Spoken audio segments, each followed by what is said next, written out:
Bonjour et bienvenue sur Tamas Champignons. Pour ceux qui ne me connaissent pas, je m'appelle Florent et je vous donne des conseils sur la culture de champignons sur cette chaîne YouTube.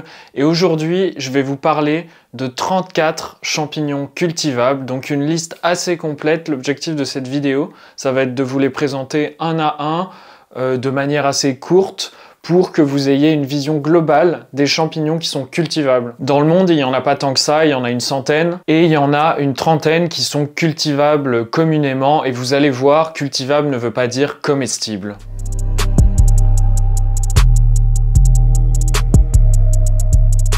Je vais vous présenter ces champignons par ordre alphabétique. Donc on va commencer par l'Agaricus bisporus, le champignon de Paris donc. Vous le connaissez probablement de ce nom-là.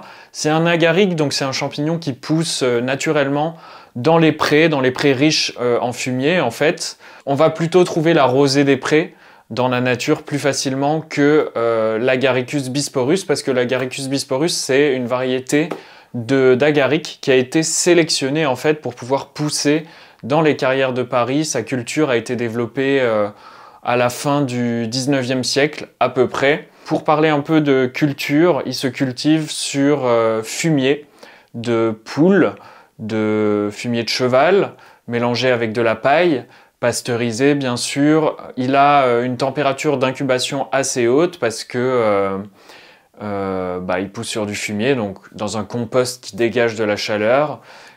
Donc une température d'incubation de 25 degrés à peu près. Et ensuite, on va le mettre à fructifier en cave, en carrière, dans des caissettes. On va le mettre en couche, c'est pour ça qu'on appelle ça un champignon de couche. On va avoir besoin de mettre une couche de gobetage, c'est-à-dire souvent du terreau, parfois d'autres matières minérales ou végétales qu'on va mettre par-dessus, qui va créer une humidité parfaite pour ce champignon, pour que ces primordia, donc les bébés champignons, puissent se développer et qu'on ait de magnifiques champignons de Paris. Je vais maintenant vous parler d'un autre agaricus, l'Agaricus blazei, donc champignon du soleil qui nous vient du Brésil, pardon. C'est un champignon qui va ressembler à l'agaric, mais il va être différent déjà parce qu'il a une odeur très forte d'amande, et ça c'est dû à sa richesse en benzaldéhyde. C'est sans doute pas un champignon que vous avez vu dans votre épicerie du coin, votre primeur, parce que tout simplement il est principalement cultivé pour ses propriétés médicinales et non pas pour sa comestibilité, bien qu'au Japon il soit assez mangé parce qu'il est plus cultivé là-bas, et il s'appelle Hime Matsutake. Ses propriétés médicinales viennent notamment de sa richesse en bêta-glucane. Il a des propriétés antitumorales, anti-inflammatoires et immunostimulantes. C'est un champignon dont la culture va être assez similaire à Agaricus bisporus, donc le champignon de Paris. C'est un champignon qui va pousser sur du fumier, mais il va préférer souvent les substrats plus fibreux, donc même si vous le cultivez sur des copeaux de bois ou de la paille uniquement, ça va très bien fonctionner. Il va aimer aussi les écosystèmes bactériens comme le champignon de Paris.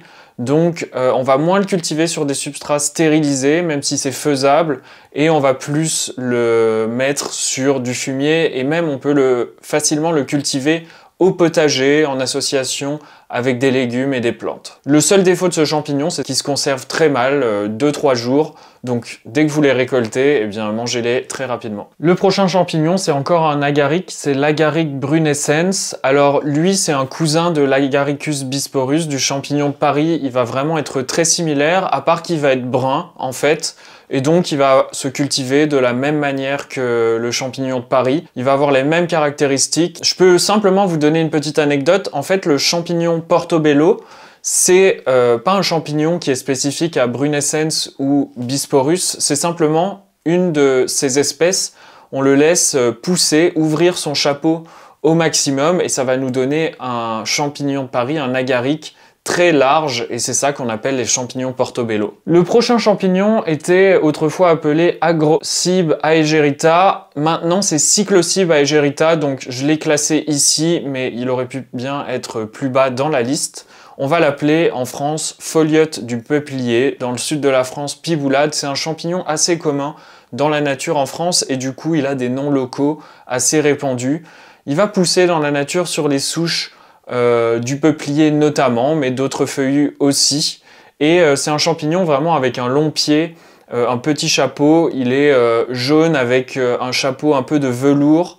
Le chapeau est plutôt marron et il va être très croquant, légèrement sucré, un peu noisetté le goût. C'est vraiment un champignon intéressant à manger et du coup à cultiver. Donc ce champignon, il va se cultiver un peu comme dans la nature, sur du bois. Il va préférer ça, donc du peuplier, du hêtre, du chêne, tout ça marche très bien.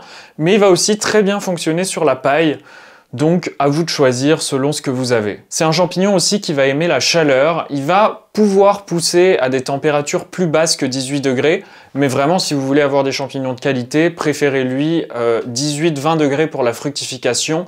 Et pendant l'incubation, vous pouvez même monter un peu plus haut. Les deux prochains champignons, c'est des auricularia. Donc les champignons noirs que vous allez retrouver en séché dans votre supermarché ou des épiceries asiatiques.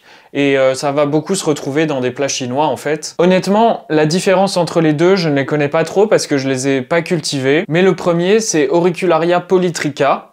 C'est un champignon qui va se différencier de l'autre par sa texture un peu plus gélatineuse, mais plus épaisse et plus ferme que son cousin, le champignon suivant dont je vais vous parler. Pour le cultiver, ça va être simple, c'est sur du bois, donc des bûches de bois ou des ballots de bois stérilisés. Et il se cultive très facilement à des températures très hautes, allant jusqu'à 30 degrés. Le prochain champignon, donc je vous l'ai dit, c'est Auricula judae. Le nom complet, Auricularia auricula judae. Donc l'oreille de Judas, qui va être aussi un champignon noir, mais un tout petit peu différent. C'est un champignon qui est couramment utilisé dans la cuisine et dans la médecine asiatique, et il va avoir les mêmes paramètres de culture que le champignon précédent dont je vous ai parlé. Le prochain champignon, c'est Clitocybe nuda, le pied bleu, qui est un champignon assez connu par les amateurs de cueillette. Il va être très recherché en automne, et il est un peu cultivé aussi, pas partout, mais on va le retrouver de temps en temps.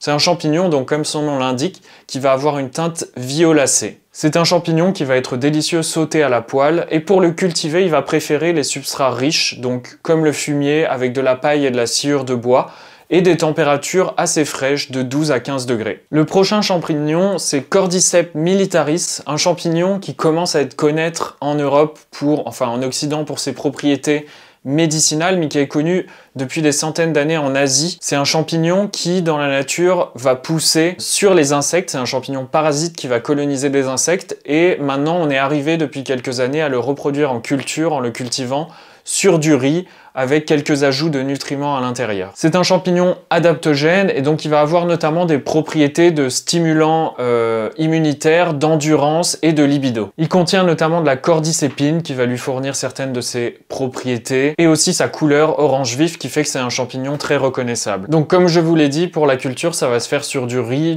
brun je crois, avec ajout de notamment des nutriments, notamment des protéines, et ça va se faire dans des barquettes ou des bocaux le plus souvent qui sont clos avec une possibilité d'échange d'air sur ces bocaux ou ces sacs, 12 heures d'éclairage par jour, donc dans des pièces à température réglementée, environ 25 degrés, et ça va pousser sur 40 à 60 jours. Le prochain champignon, le 9e, c'est Coprinus comatus, le coprin chevelu. Donc c'est un champignon assez connu par les cueilleurs, qui va vraiment avoir comme un petit chapeau, avec son chapeau va se peler un peu, ce qui va lui donner comme un air de chevelure.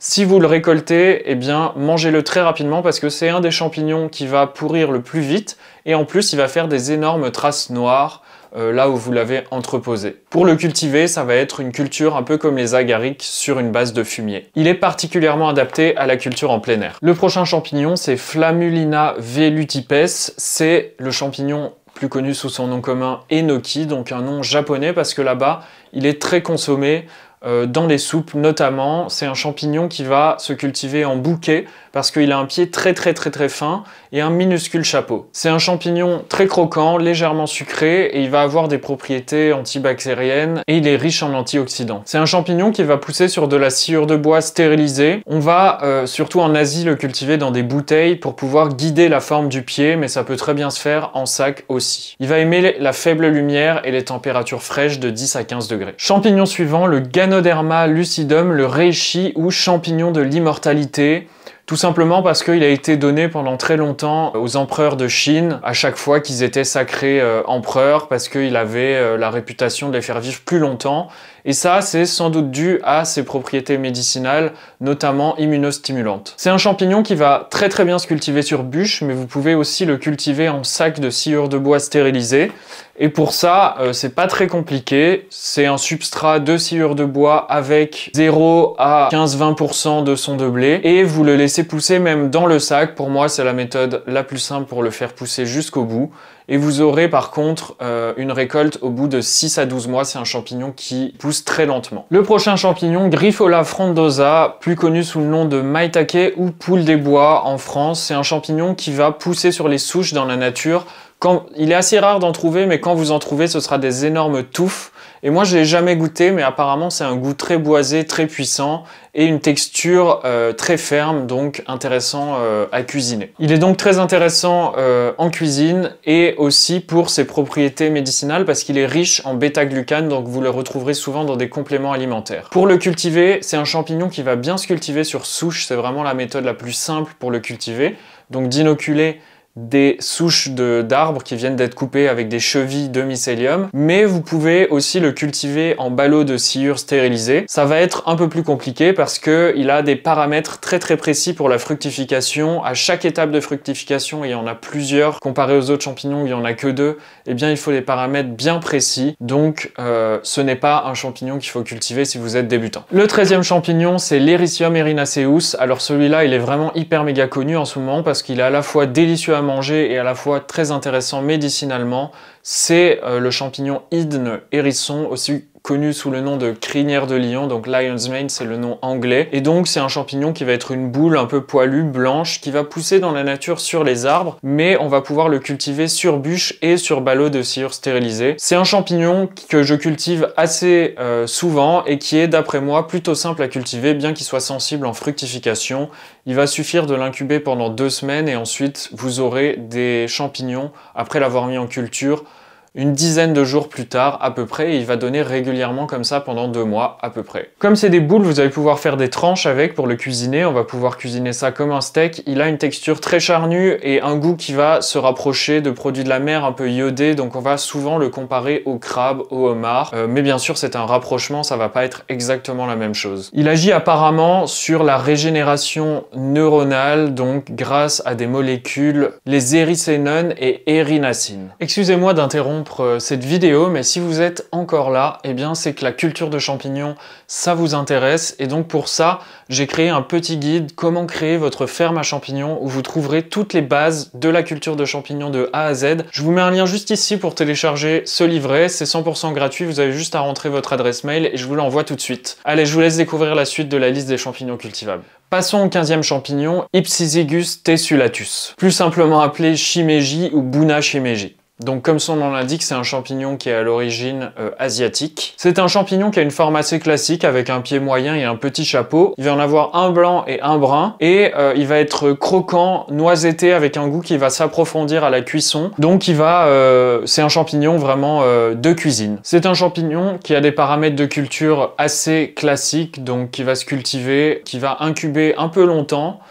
Plus de 2 semaines, je crois que c'est 5-6, même si moi je l'ai pas encore beaucoup cultivé personnellement. Il va fructifier à des températures classiques entre 12 et 16 degrés environ. Et oui, il va bien sûr se cultiver sur des ballots de sciure de bois. En Asie, on le cultive dans des bouteilles pour diriger la fructification encore une fois. On continue avec Ipsizygus ulmarius. Alors celui-là, c'est un cousin du précédent parce que c'est la même espèce et donc, enfin non, c'est pas la même espèce, c'est la même famille. Bizarrement, on appelle ce champignon pleurote de l'orme parce qu'il va ressembler à une pleurote, mais c'est pas du tout une pleurote, un pleurotus en tout cas. Donc c'est un champignon robuste qui va être apprécié pour son goût doux et surtout sa résistance en culture. Il va pousser bien avec des bons rendements facilement. Il fructifie bien entre 10 et 26 degrés, donc il va s'adapter à beaucoup de climats différents. Vous pouvez très bien le cultiver en intérieur sur substrat de sciure de bois sur de la paille, mais aussi en extérieur sur des buttes ou des planches au potager. Le champignon suivant, il est très connu, c'est Lentinula edodes. C'est donc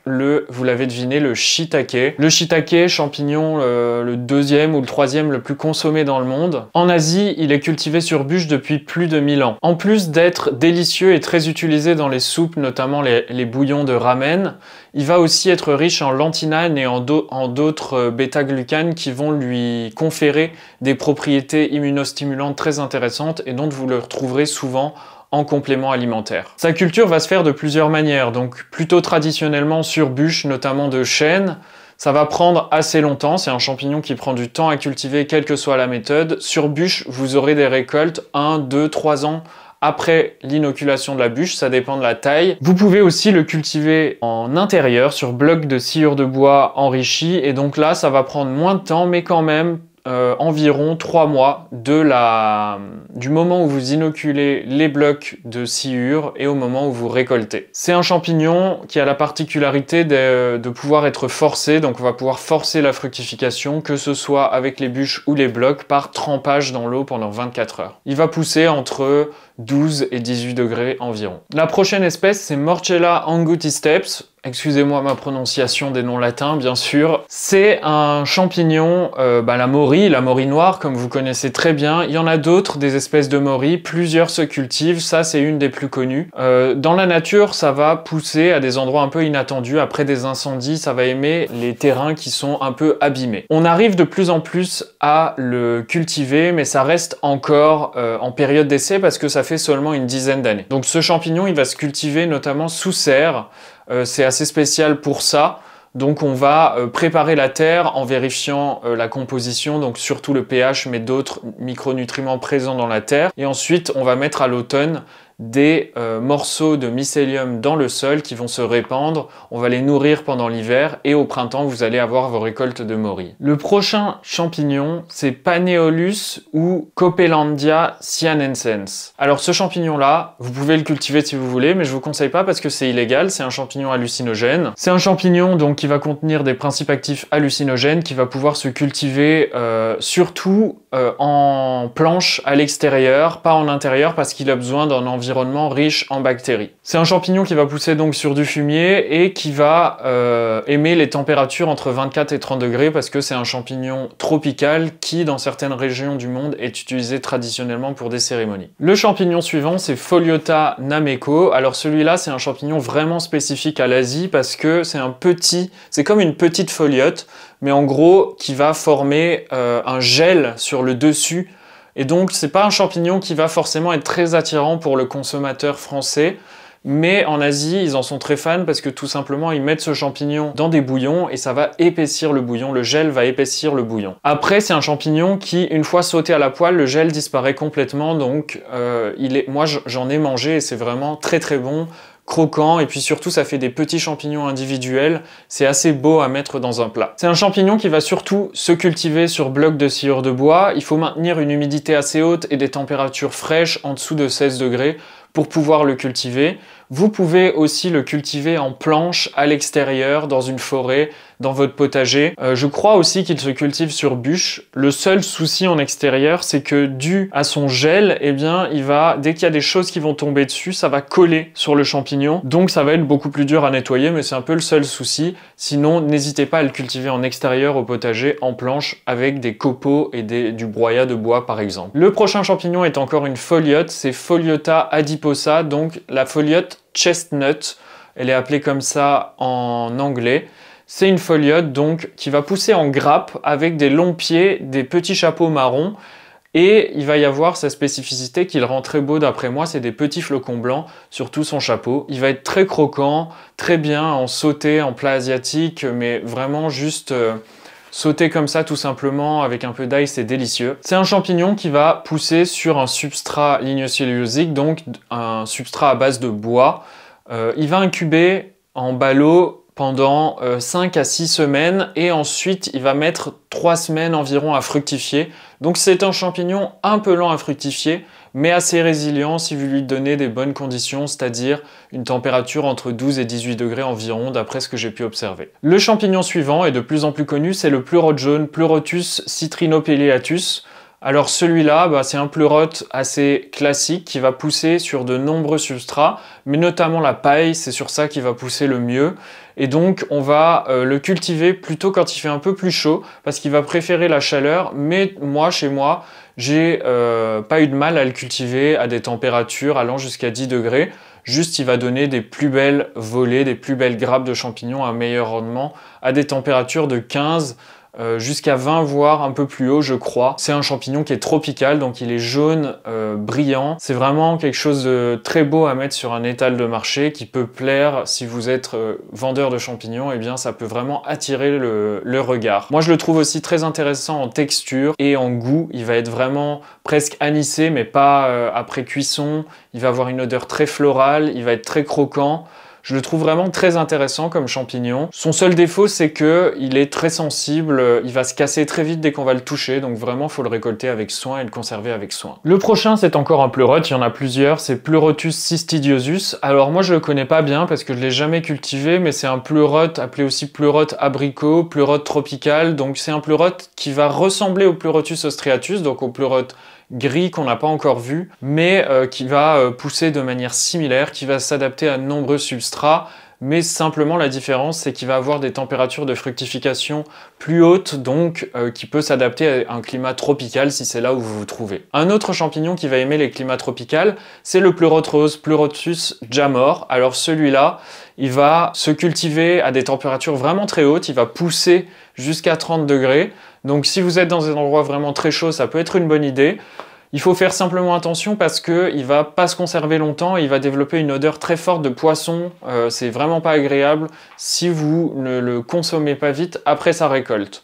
Sinon, il va mieux pousser sur la paille, bien qu'il pousse aussi sur le bois, mais plus difficilement. Et son temps d'incubation et de fructification est assez classique. C'est un pleurote, donc il va incuber entre 10 à 15 jours et fructifier souvent sous 7 jours. Le prochain champignon est aussi un pleurote, mais moins commun, c'est le Pleurotus ehrings. Alors celui-là, c'est un pleurote vraiment spécifique, de par son goût, sa texture, sa physionomie, et aussi la manière dont on va le cultiver. Alors, le Pleurotus ehrings, sa spécificité déjà, c'est que c'est le pied qui va nous intéresser, contrairement aux autres pleurotes où on va plutôt chercher à développer de beaux chapeaux.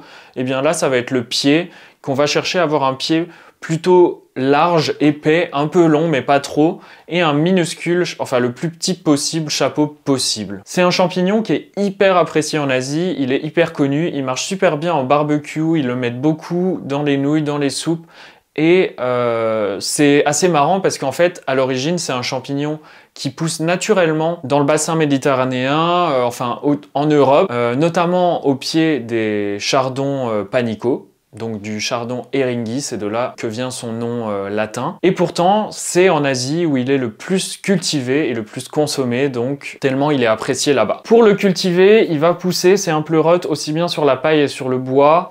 Moi, je l'ai beaucoup cultivé sur le bois, mais il marche, je pense, encore mieux sur la paille. C'est un pleurote, c'est assez classique que ça fasse ça. Il va être très sensible en fructification. Déjà, il va prendre 3 à 4 semaines à incuber. C'est un peu plus long que le pleurote, mais ça reste raisonnable.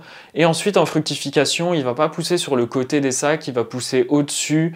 Il va être très sensible au moment des primordia. Enfin bref, je vous invite à aller voir d'autres vidéos sur le sujet pour en savoir un peu plus sur la culture de ce champignon. On arrive enfin au Pleurotus austriatus, donc le pleurote gris. Le plus classique, le plus consommé, le plus cultivé, c'est vraiment celui où vous voyez des belles grandes pleurotes qui poussent sur les côtés des sacs, qui sont gris voire bleutés. Ça dépend de la température et de la souche aussi, mais plus vous allez être dans le froid, plus il va être bleu. C'est un champignon qui, selon la souche, va bien s'adapter à des températures même très froides, allant jusqu'à 8 degrés. Et il peut aller plus haut pour certaines souches, jusqu'à 15-16, mais c'est plutôt un pleurote qui va être pour les températures fraîches. À part si vous prenez la variété Florida, donc c'est Pleurotus austriatus variété Florida, et là c'est une pleurote austriatus qui a été sélectionné pour pousser à des températures très hautes. C'est un champignon qui est très résilient, facile à cultiver, qui a un bon rendement, donc je le conseille pour tous les débutants. Le prochain champignon, c'est Pleurotus pulmonarius, donc c'est un champignon, c'est le pleurote pulmonaire, c'est un champignon comme le pleurote gris qui va être très facile à cultiver, mais qui va être un peu différent au niveau de la texture, au niveau de la forme. Moi je le préfère un peu parce qu'il fait des pétales un peu moins grandes et donc plus, je sais pas, moi je trouve c'est plus facile à cuisiner. Un peu plus épaisse. Oui, je trouve la chair un peu plus agréable, mais ça, c'est une question de goût. L'avantage de champignon, c'est aussi qu'il va être cultivable à des températures assez hautes. Et donc, on peut le cultiver en été jusqu'à 25 degrés. C'est un bon moment pour rappeler que les pleurotes, bien que ce soit des champignons qui sont vendus pour leur goût et pour les cuisiner, c'est aussi considéré dans certains pays comme un champignon médicinal. En fait, c'est pas très sexy la pleurote, du coup c'est pas vendu comme complément alimentaire, mais ça pourrait très bien, et d'ailleurs certains le font de temps en temps, sous forme de poudre, de poudre de champignons de pleurote, et c'est un champignon qui est très riche en plein de minéraux qui vont avoir des propriétés notamment immunostimulantes et sur le cholestérol, je crois. Le prochain champignon, c'est Polyporus umbellatus. Alors c'est un cousin du maitake, pas dans le sens des espèces, mais plutôt dans la ressemblance. Il va pousser vraiment en pétales dans la forêt sur des souches d'arbres. C'est un champignon qui est très rare dans la nature, donc si vous en avez trouvé, vous êtes très chanceux. Il va être aussi très difficile à cultiver. J'ai pas plus d'informations à vous donner, mais j'imagine que c'est assez similaire à la culture du maitake, donc du Grifola frondosa. On passe à un champignon que je ne vous conseille pas de cultiver car c'est illégal, le Psilocybe cubensis. Alors très connu parce que c'est le classique du champignon hallucinogène qui est un champignon tropical originaire d'Amérique centrale, et qui peut être cultivé en intérieur chez nous, sur un substrat cellulosique, donc ça peut être très bien de la paille, ça peut être très bien de la fibre de coco, il est souvent cultivé là-dessus. Ça peut aussi être du bois, mais ça marche normalement un peu moins. Vous verrez quand vous le cultiverez, il va faire des taches bleutées, c'est spécifique à ce champignon si vous l'abîmez. Donc c'est un champignon tropical, il va aimer les températures très hautes pour l'incubation et la fructification, et souvent on va pas forcément induire de choc au froid pour le faire fructifier, on va plutôt rester entre 20 et 25 degrés, voire 30 pour l'incubation et pour la fructification. Le prochain champignon est aussi un psilocybe, donc aussi illégal, je ne vous recommande pas et ne vous encourage pas à le cultiver. C'est le Psilocybe cyanensis. Alors la seule différence avec le précédent, c'est que c'est une autre espèce, proche mais une autre espèce, et il va être plus puissant en effet hallucinogène. Apparemment, c'est un champignon qui pousse bien sur les copeaux de bois, plus que le Psilocybe cubensis, mais par contre, il est très difficile à maîtriser en culture intérieure, on va plutôt le cultiver en extérieur avec un substrat, un environnement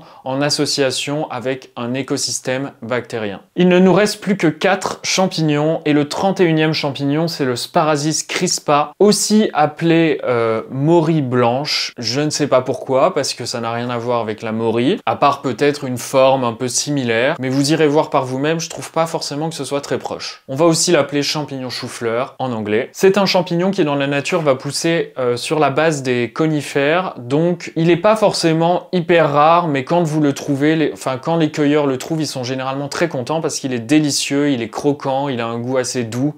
Moi, j'ai pas encore eu la chance de le goûter, mais j'espère bien un jour tomber dessus. C'est un champignon qui est apparemment cultivable, mais que je n'ai pas beaucoup vu autour de moi, ou même sur internet, et donc j'ai encore des doutes sur sa cultivabilité. Je pense qu'il est simplement difficile à cultiver, en fait, et avec des bas rendements. Donc si vous arrivez à le cultiver, il faudra le vendre cher forcément, et donc il faut aussi trouver des personnes qui sont prêtes à payer le prix pour ce champignon. Mais si vous voulez essayer de le cultiver, je crois que ça se cultive sur des blocs de sciure de résineux, donc plutôt de sciure de pin. Vous pouvez essayer avec des feuillus, je ne pense que ça ne le dérangera pas du tout. Il va avoir une incubation assez longue, jusqu'à 2 mois, et ensuite des paramètres de culture qui vont ressembler au maitake. Donc prenez exemple sur les paramètres de culture du maitake pour pouvoir cultiver le Sparasis crépus. Je pense que ça peut être une bonne solution. Le prochain champignon, c'est le Stropharia rugusoannulata, si je ne me trompe pas. Le strophère rugueux ou strophère à anneaux rugueux ou strophère vin rouge. Il a plusieurs prénoms. C'est un champignon qui est très bien pour la culture au potager en planche. Il va d'ailleurs se cultiver que comme ça. Il va vraiment aimer les écosystèmes riches en bactéries et en compétition. Et donc c'est un champignon qui s'adapte très bien à la culture au potager. Je vous conseille de le cultiver sur un mélange de copeaux de bois. Très rapidement, une planche de culture, vous allez souvent la faire au printemps ou assez tôt dans l'automne pour que la planche ait le temps de s'installer. Vous l'humidifiez bien et puis dès qu'elle est installée, elle va fructifier dès que possible. Si c'est juste avant l'hiver, c'est possible que vous devriez attendre le printemps pour récolter vos champignons et donc bien la protéger du gel pendant l'hiver. Le stropher, il va être avec un gros pied blanc et un gros chapeau, couleur vin rouge, couleur bordeaux en fait. Je ne peux pas vous en dire plus sur son goût parce que je l'ai jamais goûté. L'avant-dernier champignon, c'est le Trametes versicolor. C'est un champignon que vous avez tous sans doute vu si vous êtes déjà baladé en forêt parce qu'il est hyper abondant sur les arbres en décomposition, notamment les petites branches. Il va ressembler vraiment à comme des vagues colorées qui sortent des branches d'arbres en décomposition. Et donc ce champignon, on l'appelle aussi queue de dinde. Il va pas être comestible, mais il va avoir des propriétés médicinales intéressantes, notamment grâce aux molécules PSK, PSP, qui vont lui fournir des propriétés anticancéreuses et immunomodulateurs. Et donc ce champignon, on va le consommer en décoction. Il est bizarrement interdit à la vente en Europe. Alors je n'ai pas plus d'informations là-dessus, mais apparemment on le trouve partout, mais on ne peut pas le vendre en Europe. Si vous voulez, vous pouvez aussi le cultiver sur ballot de sciure de bois, c'est tout à fait faisable. Simplement, il va avoir des rendements assez faibles et vu qu'il est disponible énormément dans la forêt en ramassage, c'est pas forcément le champignon que je vous conseillerais le plus de cultiver. Et enfin, le 34e et dernier champignon, Volvaria volvacea, que je ne connais pas très bien, mais c'est un champignon qui est consommé en Asie, notamment, donc la Volver volvacée. C'est un champignon qui est notamment cultivé sur de la paille de riz, et qui va sur de la paille fermentée, donc un peu comme du compost, et qui va être récolté au stade où il va encore ressembler à un œuf. Avant que son chapeau s'ouvre, il va ressembler à un petit œuf, et on va le récolter à ce moment-là. C'est un champignon tropical, donc il va être cultivé à des températures assez hautes, entre 25 et 30 degrés, et va être assez sensible au froid. Merci d'avoir regardé la vidéo jusqu'au bout. Si vous voulez retrouver la liste complète de tous ces champignons, je vous conseille d'aller directement sur le blog, sur l'article lié à cette vidéo. Je vous mets le lien juste en dessous de la vidéo. N'hésitez pas à me dire quel est votre champignon préféré dans cette vidéo. Peut-être qu'il y en a certains où vous aimeriez avoir des vidéos spécifiques avec plus d'informations dessus. N'hésitez pas à me le dire en commentaire. Et surtout, abonnez-vous à la chaîne, likez la vidéo et je vous dis à très bientôt pour d'autres conseils de myciculture sur Tamas Champignons.